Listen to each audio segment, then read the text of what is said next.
finally, we'll wrap up this week. Head coach Hines said going cross country to take on Bay. Just give us your thoughts on the kind of match you expect on Friday night. I think with every game that we've been playing, it's been a challenge. The teams have come with a game plan, and I think that's to negate our attacking positions as much as they can, reduce the space that we can exploit, and being defensively disciplined. And I expect nothing different against Bay. I think that's one thing they've probably learnt from last year, has been more defensively solid, be hard to beat, and then look to transition with the likes of Rachel Kudanagi. Go ahead, Austin. Just kind of going off of that, I mean, like you said, a lot of teams have changed the way they played against you. Kind of makes it hard to scout them. And you said, trying to gate the transition moments. How do you kind of adapt just in terms of the way that you play in build-up to those moments where teams are sitting back and kind of not allowing you to transition? I think you got to be persistent with it. I think looking back at the last game against Houston, it was extremely hot, and that's me being here for 10 years and living in Florida. But I think that was a real challenge for us as well as Houston. So the pace of the way we were playing was a little bit slower than we would have liked.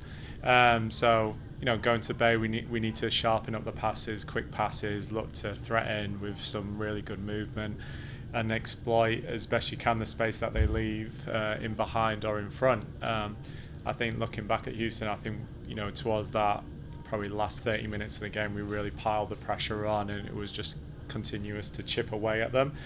And we left it late, but you'd rather be late than never as well. So yeah, listen, those are the challenges. It's almost a compliment of what we've done so far, and we have to thrive off it. Just kind of looking ahead, you've got 2 games left before a very long break. How much do you kind of talk to players, just making sure they stay focused for these 2 games and not looking ahead until July, when they have a whole month off or whatnot? Again, just staying focused on the moment. Listen, we're professional footballers, and we have to take every day, every week as it comes, and so it's no different to 2 months ago. Every game is a challenge. We want to go there and stamp our authority on the game and come away with 3 points, and then we move on to Louisville. But yeah, these players are professional. They're going to conduct themselves in the best manner. They can't look too far ahead about the break or international duty. It's being present in the moment, and we have objectives that we want to achieve, and in order to do that, we need to pick up points. So with these last 2 games and just kind of managing minutes of players, obviously you had Marta Barber come off, 45 minutes on, just kind of being able to manage those minutes a little bit. Just now with so many players that have been away internationally and coming back, how do you kind of look at some of the different players and pick out lineups just based on the travel they've been doing and wanting to get more minutes for other players? Yeah, we call it Sudoku in our environment. It's difficult to add up all the minutes, all the travel. You got to take all that into consideration. But I think we have a really good roster here, and we have to make sure that we're playing players at the right time and not pushing them too much. You got players who are coming back from injury, the likes of Julie Doyle, getting her back onto the field, but also taking into consideration Barbara's travel as well, going representing Zambia all the way in South Africa, and that's a quick turnover. So there's the human side as well that we have to look at. Of course, we want to play every player for every minute, but this is why we put together a great roster, and everyone has to play the part in what we want to achieve this year. At this point in the season, so what would you say are the biggest strengths of this current squad? I mean, I think you can look at some of the late goals that we've scored. I think that's a real compliment to the team, and that never give up mentality. I think if you look at any team that has won a championship, it's very difficult to go back to back, but to still have the motivation and the willingness and the drive to continue to perform is brilliant to see. It makes my job a lot easier. I think if any champion could go back to back and thought it was easy, they would do it every year. But we are seeing the challenges of this. but we're right up there. We're in a really good position this stage of the season. We know there's another 2 games until the break, and then another second half of the season still to play for.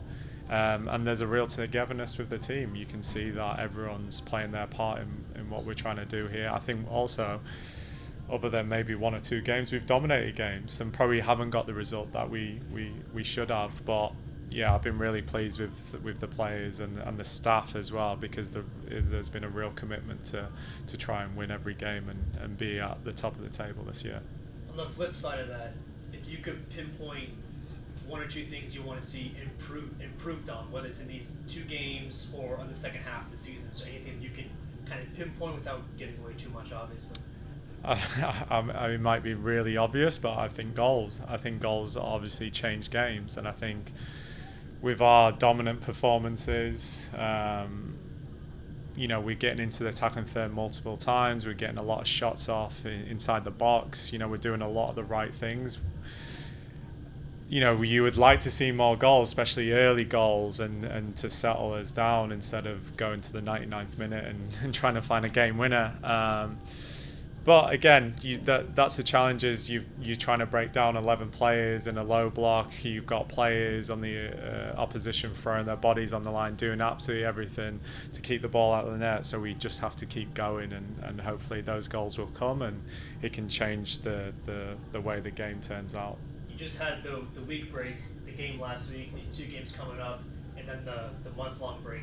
How do you kind of navigate all these different breaks and still having games and keeping the team together and fit and kind of balancing all that? How do you do that? Yeah, it's you got to take all the considerations in. The international break with the travel with certain players. We have players in Africa, players in Europe, players in South America, and then all having to come together to play a home fixture against Houston. I was obviously away as well doing my pro license, so there's all these challenges you face, but again, the common goal is to go out there and perform and get 3 points, and I think that's always our motivation, regardless of what week it is.